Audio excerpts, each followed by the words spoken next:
Grammy Award-winning Chicago rapper Lil Durk is facing new charges in a murder-for-hire plot. Chicago-born rapper Lil Durk appeared before a federal judge in Florida this morning. He was arrested there Thursday in a murder-for-hire plot. Lil Durk might never get out of jail, and it could all be because of his own rap lyrics. The same words that made him famous might be the very thing keeping him locked up. This situation has people all over the world arguing, should rap lyrics be used in court as proof of crimes, or is that just the system trying to bring down another black rapper? Today, we're breaking down everything going on in Lil Durk's case. But before we get into all of it, make sure to hit that like button, subscribe to the channel, and drop a comment below. Do you think Lil Durk is guilty, or is the system trying to make an example out of him? Lil Durk is facing serious federal charges right now. According to the feds, he helped plan for hire attack on rapper Quando Rondo. The plan didn't go exactly as expected. Instead of getting Rondo, his cousin, Saviaya Lul Pab Robinson, was the one who ended up unalive. Lil Durk, whose real name is Dirk Banks, is charged in connection with an attack that killed the cousin of a rival rapper. It happened at a gas station near the Beverly Center in Los Angeles back in August 2022. That unaliving has now led to a huge criminal case where the feds say Durk was the leader of a gang called OTF, Only the Family, and that he used the group to get revenge for the 2020 unaliving of his close friend King Von. In November of last year, the government filed a new indictment against Durk and 5 other people they say worked with him. These charges aren't small either. They're talking about conspiracy to commit for hire, organized crime, and even using machine guns in the attack. And if he gets found guilty, Durk could be facing life in prison. But it gets even crazier. The feds aren't just looking at what happened at the gas station.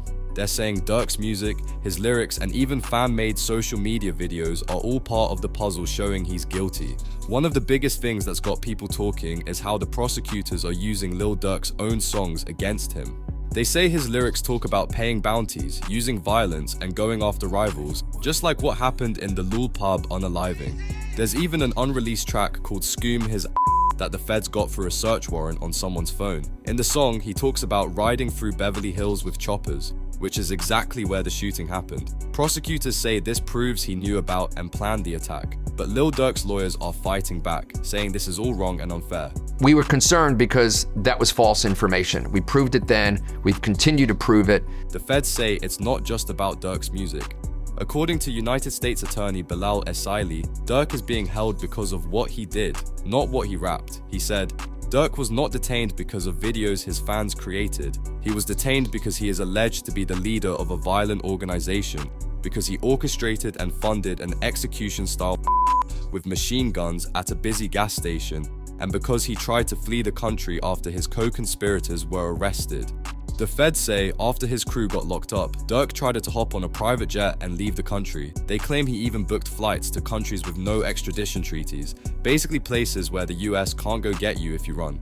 But Durk isn't giving up without a fight. His legal team is working hard to get him out of jail before his trial, and they're using the same lyrics the feds are pointing at, just in a totally different way.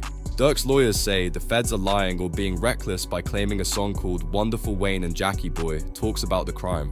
According to them, that song was written before the even happened, so how could it be about a crime that hadn't even gone down yet? It gets even messier. Durk's team says the feds are relying on fan-made videos from YouTube and Instagram. They say people online took his lyrics and edited them over videos of Quando Rondo yelling "No, no" after the shooting. Prosecutors then used that as proof that Durk was bragging about his music. But Durk's lawyers say that's unfair, misleading, and completely false. They argue that Durk has nothing to do with those fan videos, and that he can't be blamed for something some random made. Now, here's the big twist. Even with all this going on, Durk's team got a judge to agree to a hearing on May 8th to see if he can be released from jail before the trial. They've offered a huge bail package to make it happen. $1 million in cash, $900,000 in real estate, another $150,000 from a friend, full-time security, and even electronic monitoring. That's a total of over $2 million worth of guarantees, but prosecutors still say it's not enough. They argue that Durk is too rich, too famous, and too dangerous to be trusted out in the world while he waits for trial.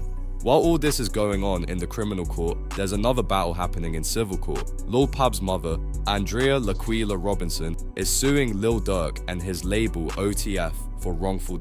She's saying that Durk and his team are responsible for her son's and she wants justice. Her lawyer says this isn't just about the shooting, it's about holding powerful people accountable when someone dies. This lawsuit could hit Durk hard financially even if he beats the criminal charges. On top of all that, the feds say Lil Durk is still causing trouble even behind bars. They say if the judge allows this new bond hearing, they're ready to show more proof that Durk has been breaking Bureau of Prison rules. That means even while locked up, he's allegedly ignoring the rules and doing things he's not supposed to.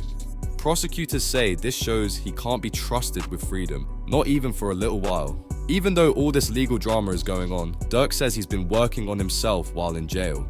In a phone interview with DJ Academics, he said he's focused on his family, learning Arabic, and growing spiritually. Yeah, ain't nothing changed, bro. I just been focused on life, my family and stuff like that.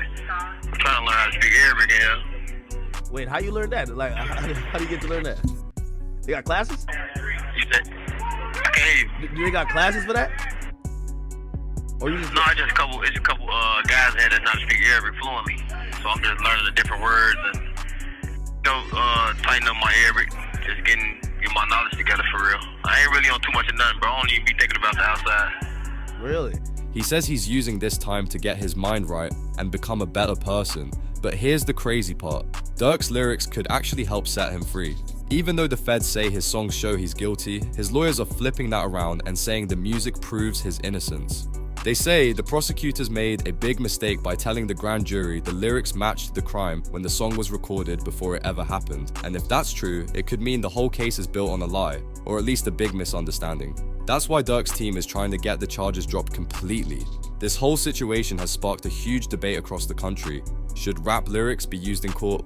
Some people say no, rappers are artists, and just like actors or movie directors, they should be allowed to tell stories without being accused of living them. Others say yes. If you rap about crimes that actually happen, maybe it's because you were involved. What do you think? Should the court be allowed to use songs against someone, or is that just another way to lock up rappers?